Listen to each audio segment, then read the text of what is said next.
நம பார்வதீபதையே அரகர மகாதேவா. அன்பார்ந்த பக்தி ஒலி நேயர்களுக்கு சுவாமிநாசாஷி அனந்த கோடி நமஸ்காரங்கள். நம்ம வாழ்க்கையில மிக சிறப்பா இருக்குன்னு நிறைய ஆசைப்படுவோம். என்னென்ன விஷயங்கள்ல சிறப்பா இருக்கணும் அப்படின்னா, மகாபாரதத்துல எப்படி கர்ணன் நட்புக்கு உதாரணமா இருந்தானோ, இந்த மேஷராசி நேயர்களுக்கு யாரு நட்பு ராசிகள், யாரு பகை ராசிகள்? முதல்ல அந்த நட்பு ராசிகளை பார்த்தேன்னா மேஷத்துக்கு மேஷராசிக்காரனே நல்ல நட்பு உடையவனாக இருப்பான். அந்த மேஷராசிக்குரியவன் யார்? செவ்வாய். அடுத்ததாக இந்த மேஷராசிக்குரியவனுக்கு சிம்ம ராசிக்காரன் நட்புடையவனாக இருப்பான். அந்த சிம்மராசி யார் அப்படின்னா சூரியன். அடுத்ததாக இந்த மேஷராசிக்கு என்னதான் அக்னியா இருந்தாலும் சூரியனும் தாங்கக்கூடாத ஒரு சக்தி, மேஷராசி கூடியவனும் ரொம்ப தாங்கக்கூடியாதவன். ஆனால் இந்த மேஷராசிக்கு மீன ராசிக்குரிய குரு பகவான் அங்கே பிரதிபம்பனாக நட்புக்காரனாக இருக்கிறார். அடுத்ததாக தனுர் ராசிகாரன், கும்பராசிகாரன், இவெல்லாம் மேஷத்துக்கு ரொம்ப நட்பா இருப்பா.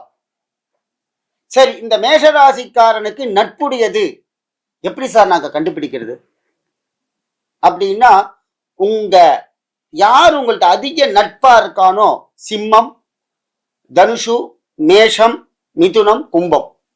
ஆனா இதை நாங்க எப்படி கண்டுபிடிக்கிறது, அவன் எனக்கு இந்த ராசிக்காரன் தானா அப்படின்னா உங்களுடைய வார்த்தையை மதிக்கக்கூடியவன் தான் முதல்ல நட்புக்காரன்.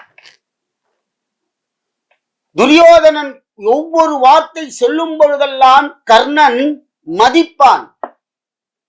அதே போல கர்ண மகாராஜா சொல்லும் பொழுதெல்லாம் துரியோதனம் அணைத்து கொண்டு அதை ஆமோதிக்காமல் நல்ல விஷயமாக கேட்டுக்கொள்வார். முதல்ல நட்புக்காரன் எப்படின்னா நமக்கு இறங்கி வரணும். கருட புராணத்திலே முக்கியமான விஷயம் நட்புக்காரன் யார் என்று சொல்கிறேன். கருட புராணத்திலே சொல்கிறார், நம்மளுடைய ஆத்மா, நம்மளுடைய ஜீவன் போன பிறகு நம்ம பாத்துல இருந்து நம்ம சரீரம் வெளியில போகும். அப்ப என்ன சொல்லுவான் அப்படின்னா, நமக்கு பின்னாடி, நம்மளுடைய சரீரத்துக்கு பின்னாடி கோடான கோடி பேர் வேணாம் சார், ஒரு 100 பேரான நமக்கு பின்னாடி வரணுமா. எது வரைக்கும்? காட்டு வரைக்கும். அப்ப அந்த ஆத்மாவானது பின்னாடியே வரும். இது நட்புக்காக சொல்றேன். நட்பை மட்டும் முறித்து கொள்ளாதீர்கள். நட்புக்கு பயங்கர சக்தி உண்டு. சார், அவன் எனக்கு மிதுன ராசி கிடையாது, நீங்க சொன்ன ராசி நட்புக்காரனே கிடையாது, அவனை என்னன்னு நான் கண்டுபிடிச்சிக்கவும் முடியல அப்படின்னா, உன்னுடன் ஆனந்தமாக உன்னுடைய கஷ்ட துக்கங்களை எவன் ஒருவன் பகிர்ந்து கொள்கின்றானோ அவனே உன்னுடைய உண்மையான நண்பன். அதை எப்படி கண்டுபிடிச்சிக்கிறது அப்படின்னா, அந்த நட்புக்காரன் என்ன பண்ணுவான் அப்படின்னா, உங்கள்கிட்ட ஒரு 10 நாள் பேசலைன்னா அவனுக்கு மனசே ஆகாது. எங்கேயானு வெளியூர் போயிருந்தான், இல்லை வேற எங்கேயானு போயிருந்தான் அப்படின்னா, இப்பெல்லாம் கம்யூனிகேஷனுக்கு நிறைய இருக்கு, போன் பண்ணியான்னு கேட்டுருவான்.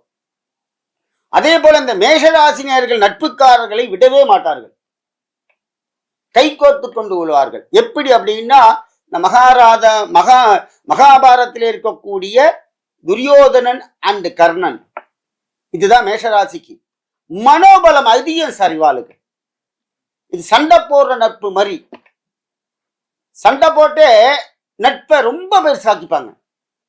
காலையில சண்டை போடுவான், அடுத்த அரை மணி நேரம் 1 மணி நேரம் கழிச்சு அவனோட போய் நின்று பேசிட்டு இருப்பான். எல்லாருக்கும் வெக்கமா போயிடும், என்னடா அது சண்டை போட்டானு திருப்பி சேர்ந்துட்டானுங்கன்னு. சில ஆபீஸ்ல எல்லாம் பார்த்தீங்கன்னா மேனேஜருக்கும் வேலை ஆளுக்கும் ரொம்ப சண்டை நடந்துட்டே இருக்கும். கடைசியில் பார்த்தா சாயந்தரம் மேனேஜர் யாரோட சண்டை போட்டான்னு அவன் தோல்ல கை போட்டுன்னு போவான். இது என்ன அப்படின்னா நட்புடைய விஷயம், மனம் இறங்குதல். சுவாமி, எனக்கு பகையான ராசிகள் என்ன மேஷ ராசிக்கு அப்படின்னு நீங்க பார்த்தீங்கன்னா, கன்னியா ராசிக்காரன், மகர ராசிக்காரன், கடக ராசிக்காரன். இது பகை நட்பு எப்படி கண்டுபிடித்துக் கொள்றது? சுவாமி, எனக்கு அவன் பகைனா எப்படி தெரியாது அப்படின்னா, நீ ஒரு விஷயத்த அவன்கிட்ட போய் கேட்டன்னா அதுக்கு அவன் முதல்ல மறுப்பு சொல்லிட்டு ஒதுங்கி போயிடுவான். இந்த கன்னியா ராசிக்காரன் எப்படின்னா, வாயாலேயே எல்லாத்தையும் பேசிட்டு போயிடுவான். இதை செஞ்சிடலாம், அதை செஞ்சிடலாம், அதை செய்யலாம், சத்தியமே பண்ணிடுவான் வாயால மேஷராசிக்கு. ஆனால் செய்ய மாட்டான். இந்த மகர ராசிக்காரன் எப்படின்னா பதிலும் சொல்ல மாட்டான், செய்யறேன்னு சொல்ல மாட்டான், செய்ய மாட்டேன்னு சொல்ல மாட்டான். மௌனமாக இருந்து மகர ராசிக்காரன் வெளியே செல்வான். அடுத்ததாக கடக ராசிக்காரன் பொய் சொல்லியோ உங்களை ஏமாத்திடுவான். நாளைக்கு நீங்க 10,000 ரூபாய் பணம் வேணும் கேட்டேன்னா தந்துடலாமாப்ல, வா நம்ம மாத்துக்கு வந்துடும், நான் தந்துடுறேன் அப்படின்னு சொல்லுவான். ஆனால் அவாத்துக்கு உள்ள போனேன்னா அவன் வெளியூர் போயிடுவான். ஒண்ணுமே இருக்காது, பக்கத்துல யாராச்சும் உட்காந்துட்டு இருப்பான். நீங்க போன் அடிச்சேன்னா அவன் எங்கேயோ 300 கிலோமீட்டர் தாண்டி இருக்கிற மாதிரி பேசுவார். இதான் கடகராசிக்காரன். இந்த மேஷராசிக்கு பகையான கிரகங்கள் கன்னியா ராசி, மகர ராசி, கடகராசி. எல்லாம் சொல்லிட்டீங்க சார். கோவில்ல நான் ஜாதகம் பார்த்துட்டு இருக்கும்போது இப்படிதான் கேட்டான் வந்தேன். என் காத்து மாமியே எனக்கு பகை ராசியாக இருந்தால் என்ன செய்வது?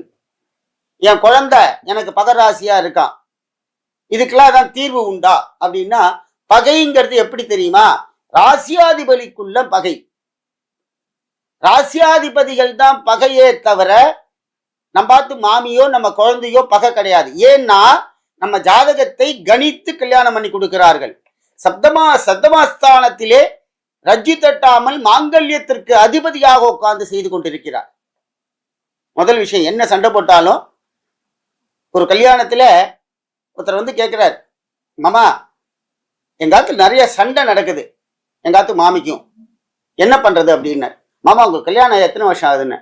எனக்கு 35 வருஷம் ஆகுது அம்பி அப்படின்னார். அப்ப இவருக்கு பசங்கள்லாம் பிறந்து கல்யாணம் பண்ணி பேரம் பேத்தி பார்த்து கல்யாணம் ஆனதுலேருந்து அவளுக்குள்ள சண்டை. இது பகை கிரகத்துடைய வேலையே தவிர, ஆனால் அவளுடைய அந்த மாங்கல்ய ஸ்தானமானது ஒரு குடும்பத்தை உருவாக்கி ஒரு சந்தோஷத்தை கொடுக்கிறது. சண்டைனா 24 மணி சண்டை போடுவாளா? பகைனா 24 மணி பகையா இருப்பாளா?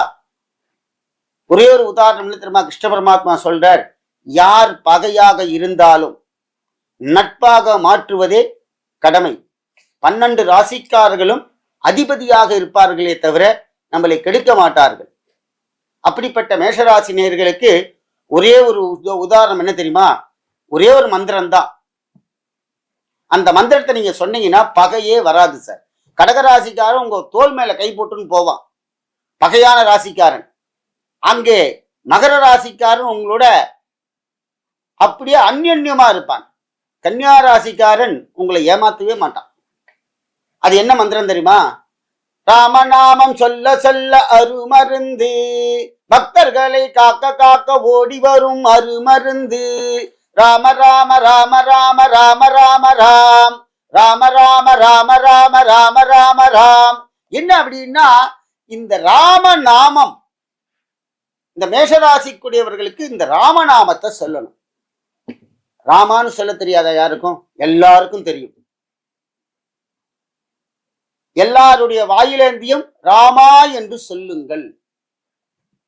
ஏன் இந்த ராமா என்று சொல்றோம் அப்படின்னா, எல்லா நட்பையும் ஒன்று கூட்டி வைத்துக் கொள்பவர் ஆஞ்சநேயர் பகவான்.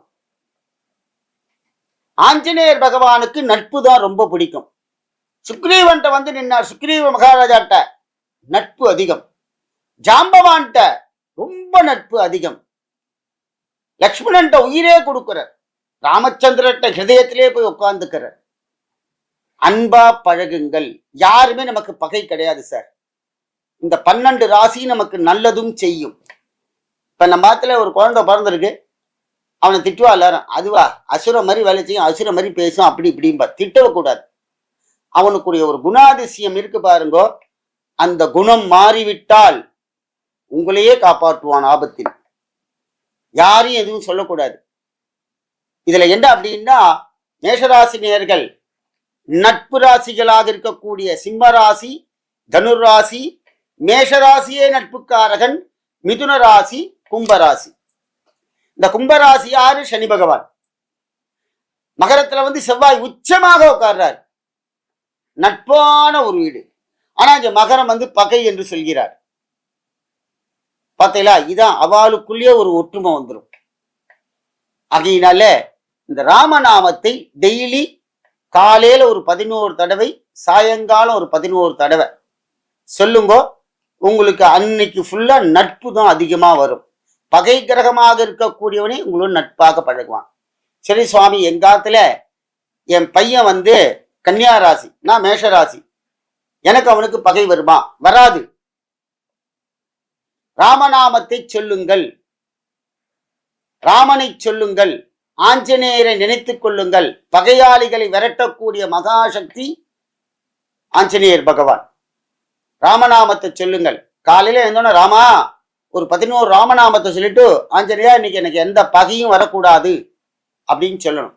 இது எப்படி அப்படின்னா, ஒவ்வொரு இடத்துலையும் இங்க பார்த்தீங்கன்னா இந்த விசேஷமான, இப்ப கல்யாண மண்டபத்துக்கு நான் போறேன், கல்யாணம் பண்ணி வைக்கிறேன், அங்கேயும் இதுதான் கேட்கிறோம். அதே நேரத்துல கோவில்ல ஹோமம் பண்ணிட்டு இருப்போம், அவருக்கு தான் பண்ணிட்டு இருப்பேன், ஆனா அவருக்கே சந்தேகம் வந்துடும், சுவாமி இது இப்படி மாறுமா அப்படிம்பார். எப்போதுமே நவக்கிரகங்களுக்கு கொடுத்து பழக வேண்டும், கொடுத்தால் செய்வார்கள்.